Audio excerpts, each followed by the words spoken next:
Assalamualaikum warahmatullahi wabarakatuh. Perkenalkan, nama saya Muhammad Prasetyo Ali dengan NIM C240 1221086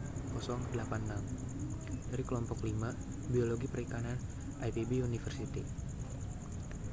Pada kali ini saya akan menjelaskan praktikum yang telah saya laksanakan, yaitu mengenai reproduksi.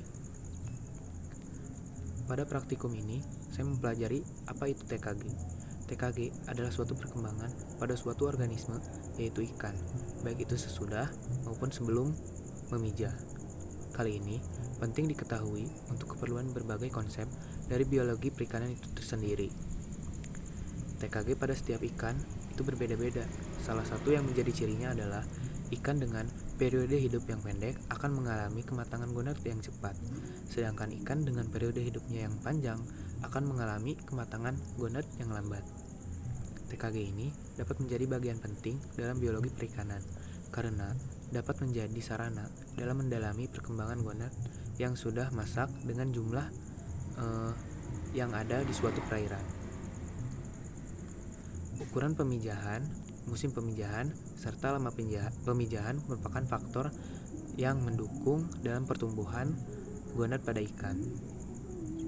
Dalam menentukan TKG itu terdapat dua cara yang bisa dilakukan, yaitu dengan cara morfologis dan juga metode histologis, di mana untuk metode morfologi merupakan suatu cara yang dilakukan untuk meneliti gonad ikan dengan ukuran besar.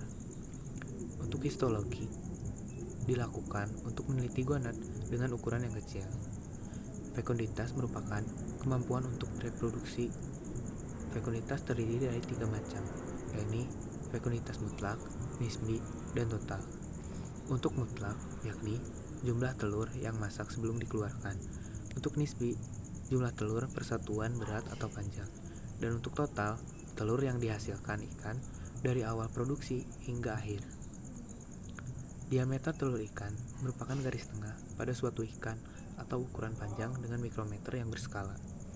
Terdapat 3 metode cara yang dilakukan dalam praktikum ini, yakni volumetrik, gravimetrik, serta metode gabungan. Pada saat praktikum, kita melakukan pembagian terhadap gonad, yakni ada 3 bagian, ada anterior, middle, dan posterior. Pada saat praktikum, saya menggunakan metode volumetrik. Metode volumetrik ini dilakukan dengan cara mengukur volume dari gonad ikan tersebut. Cara yang dilakukan diantaranya, pertama-tama menambahkan aquades ke dalam gelas ukur sebanyak 10 ml. Kemudian gonad dicelupkan ke dalam gelas ukur yang telah berisikan aquades 10 ml tersebut dan menganalisis pertambahan volume pada gelas ukur, yakni yang sebelumnya 10 mili bertambah menjadi 17 mili, yang dimana jumlah volume yang bertambah adalah 7 mili. Kemudian gonad tersebut dikeluarkan dari gelas ukur, kemudian dikeringkan lagi dan kemudian dipotong menjadi 3 bagian seperti yang dijelaskan sebelumnya, yakni ada bagian anterior, middle, dan posterior. Gonad tersebut dipotong menggunakan pisau ataupun gunting. Setelah dipotong menjadi 3, bagian subgonad yang telah dipotong tersebut diletakkan ke cawan Petri, yang dimana akan dilakukan pengukuran volume lagi seperti cara pada pengukuran volume utuh tersebut. Bedanya, kita menggunakan volume yang lebih kecil, yaitu 2 mili dalam gelas ukur yang kecil. Kemudian setelah diukur, dikeluarkan lagi dari gelas ukur tersebut, kemudian dilakukan perhitungan pada gonad ikan untuk menghitung telur-telurnya. Dalam perhitungan telur dilakukan dengan cara menghitung satu persatu secara manual, yakni menghitungnya langsung dari cawan Petri. Yang saya amati pada praktikum, saya menghitung pada bagian posterior, yang dimana pada bagian sebanyak 0,1